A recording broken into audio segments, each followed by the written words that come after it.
नमस्कार दोस्तों, क्या आपको पता है कि AEPS यानी आधार इनेबल्ड पेमेंट सिस्टम क्या है? और क्या आपको पता है कि इस पेमेंट सिस्टम को इस्तेमाल करके फ्रॉडस्टर आपका अकाउंट खाली भी कर सकता है? और सबसे अनोखी चीज़ ये है कि इस ट्रांजैक्शन के लिए आपको कोई OTP या फिर अपना बैंक डिटेल्स शेयर नहीं करना पड़ता और आपके अनजाने ही ये सारा ट्रांजैक्शन हो जाता है। तो दोस्तों, इस वीडियो को एंड तक ज़रूर देखिएगा क्योंकि मैं इस वीडियो में बतलाऊंगा AEPS फ्रॉड से बचने का आसान और कारगर उपाय। दोस्तों, आधार इनेबल्ड पेमेंट सिस्टम एक ऐसा सिस्टम है जो हमारी आपातकालीन परिस्थिति में भी आपको मनी विड्रॉल, डिपॉजिट और ट्रांसफ़र का सुविधा देती है। यानी मान लीजिए कि आपके पास आपका बैंक कार्ड या फिर आपका मोबाइल कुछ भी ना हो, तब भी आप अपने आधार नंबर को इस्तेमाल करके और आपका फिंगरप्रिंट डालकर कहीं से भी मैक्सिमम 10 से 40 हज़ार तक मनी विड्रॉल कर सकते हैं। हालांकि ये लिमिट हर बैंक के लिए अलग है। इसके अलावा आप AEPS के माध्यम से इन सब फैसिलिटी का भी लाभ उठा सकते हैं, जैसे cash deposit, balance enquiry, mini statement और Aadhaar to Aadhaar fund transfer भी आप कर सकते हैं। लेकिन इस सुविधा का भी गलत इस्तेमाल करके कुछ जालसाज हर रोज लोगों का लाखों रुपए का नुकसान कर रहे हैं। अब आपके मन में प्रश्न आ सकता है कि आखिर ये फ्रॉड होता कैसे है? तो दोस्तों, हम जब अपने आधार नंबर और फिंगरप्रिंट कहीं पर डेटा के हिसाब से देते हैं, जैसे रजिस्ट्रार ऑफिस में या फिर दूसरे कोई सरकारी ऑफिस में, उसके बाद ये आधार नंबर और हम लोगों का फिंगरप्रिंट वहाँ पे स्टोर रहता है। लेकिन फ्रॉडस्टर कुछ बेईमान लोगों की सहायता से ये डेटा कलेक्ट करते हैं। ज़्यादातर मामलों में देखा गया है कि रजिस्ट्रार ऑफिस में जो डेटा स्टोर होता है, फ्रॉडस्टर वही से डेटा कलेक्ट करते हैं।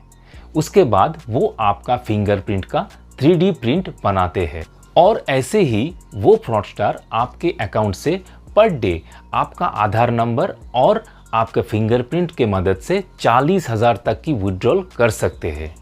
हालांकि ये विड्रॉल लिमिट हर बैंक के लिए अलग होता है। आपकी सुविधा के लिए मैं एक चार्ट दे रहा हूँ। इसमें AEPS का विड्रॉल लिमिट कौन से बैंक में कितना है ये दर्शाया गया है। तो आपको कैसे पता चलेगा कि आपका AEPS फ्रॉड हुआ है कि नहीं? दोस्तों, AEPS ट्रांजैक्शन होने के बाद आपके मोबाइल में AEPS ट्रांजैक्शन का मैसेज आएगा। तो अगर कहीं आपके मोबाइल पर ऐसा मैसेज आया है तो तुरंत ही कीजिए ये सब काम ताकि आप और फ्रॉड से बच सके। सबसे पहले अपने मोबाइल पर M आधार ऐप इंस्टॉल करें। उसके बाद M आधार चालू करके उसमें अपना आधार रजिस्टर करें।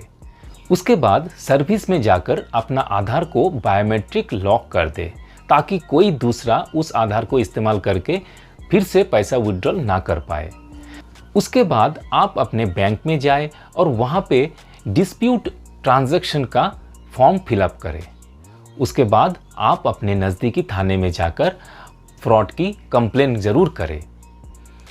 आपका आधार के साथ आपका हर एक अकाउंट जुड़ा हुआ होता है, इसीलिए आपके जितने भी अकाउंट हैं सब बैंक में जाकर आप अपने अकाउंट से AEPS सुविधा को बंद करने के लिए एप्लीकेशन जमा करें।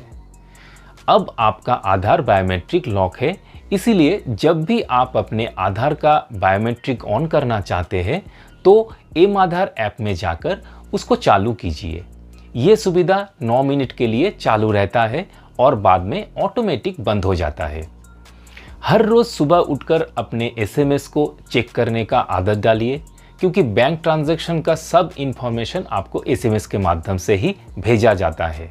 ऐसी बहुत सी केसेस में देखा गया है कि SMS ना देखने के कारण 3-4 दिन बाद जब कंप्लेंट को पता चलता है कि उसका AEPS फ्रॉड ट्रांजैक्शन हुआ है, उस दौरान उसका बहुत सारा पैसा फ्रॉड हुआ चुका होता है। तो दोस्तों, इस वीडियो को अपने सभी दोस्तों और रिश्तेदारों में ज़रूर शेयर करें क्योंकि क्या जाने आपकी एक शेयर से हो सकता है कोई लाखों का नुकसान से बच जाए।